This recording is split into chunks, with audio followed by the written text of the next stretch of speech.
পশ্চিমবঙ্গের 42টা লোকসভা কেন্দ্র প্রচার এরই মধ্যে শুরু হয়ে গেছে। বিভিন্ন রাজনৈতিক দল তারা বিভিন্ন তাদের নিজস্ব বক্তব্য নিয়ে মানুষের সামনে উপস্থিত হয়েছে। সামনে লোকসভা ভোট, সামগ্রিকভাবে পশ্চিমবঙ্গের রাজনীতিতে কেমন বুঝছে? আমরা তো পঞ্চায়েত ইলেকশন সদ্য করেছি, ফলে যা দেখেছি তাতে একটা আশঙ্কা, একটা আতঙ্ক মনের মধ্যে কাজ করে যায়। কিন্তু এখনো পর্যন্ত নির্বাচনী যুদ্ধ আমরা সংবাদ মাধ্যমে যা দেখছি তাতে পরস্পরকে দোষারোপ করা এবং কুকথা বলার একটা যেন প্রতিযোগিতা চলছে। দেশের 543টা কেন্দ্র, সেখানে আপনাদের পছন্দের দল কোন দল আসলে আপনাদের মনে হবে যে হ্যাঁ, মানুষের রায় ঠিকই হয়েছে? দেখুন, আমাদের এরকম এই যে রাজনৈতিক দলগুলো, তাদের নাম আলাদা, রং আলাদা, বিজেপি বা কংগ্রেস বা এখানে যে তৃণমূল বা অন্যান্য, তাদেরকে আমরা মনে করি না যে জনগণের প্রতিনিধি তারা বা জনগণের কথা তারা ভাবেন, এরকম আমরা মনে করি না।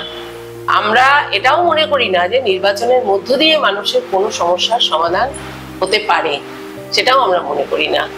মানুষের সমস্যার সমাধান হতে পারে বা মানুষ দাবি আদায় করতে পারে লড়াইয়ের মধ্য দিয়ে। আমরা এসইউসিআই দল সাধারণ গণ আন্দোলনে বিশ্বাস করি এবং যে কোনো দাবি গণ আন্দোলনের মধ্য দিয়ে আদায় করা যায় এটাতে আমরা দৃঢ়ভাবে বিশ্বাস করি। ফলে নির্বাচনের মধ্য দিয়ে যেই দলই ক্ষমতায় আসুক তাতে সাধারণ মানুষের কোনো সমস্যা বা রুটি রুজির কোনো সমস্যার সমাধান হবে বা বেকার সমস্যার কোনো সমাধান হবে বলে আমরা কিন্তু বিশ্বাস করি না। আপনাদের দল এই মুহূর্তে পশ্চিমবঙ্গে 42টা লোকসভা কেন্দ্রে প্রার্থী দিয়েছে। নির্বাচনের মাধ্যমে সাধারণ মানুষের সমস্যার সমাধান হবে না সেটা বিশ্বাস করেন, তাহলে প্রার্থী দিলেন কেন? না, আমরা নির্বাচনকেও একটা রাজনৈতিক লড়াই বলেই মনে করি।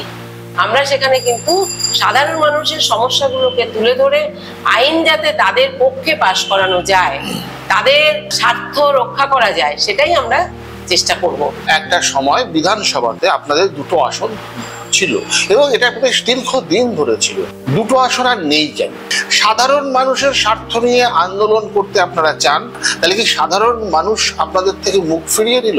দক্ষিণ 24 পরগনা, যেখানে আমাদের দীর্ঘদিনের এমএলএ ছিলেন এবং প্রভাত প্রতিম সুবোধ ব্যানার্জি সেখান থেকে জিততেন, পরে দেবপ্রসাদ সরকার, কুলতলিতে প্রবোধ পুরকাইত দীর্ঘদিন। কিন্তু আপনারা জানেন প্রবোধ পুরকাইত সাধারণ মানুষের দাবি নিয়ে আন্দোলন করার জন্যই তাকে মিথ্যা মামলায় ফাঁসিয়ে দিয়ে যাবজ্জীবন কারাদণ্ডে দণ্ডিত করা হয়।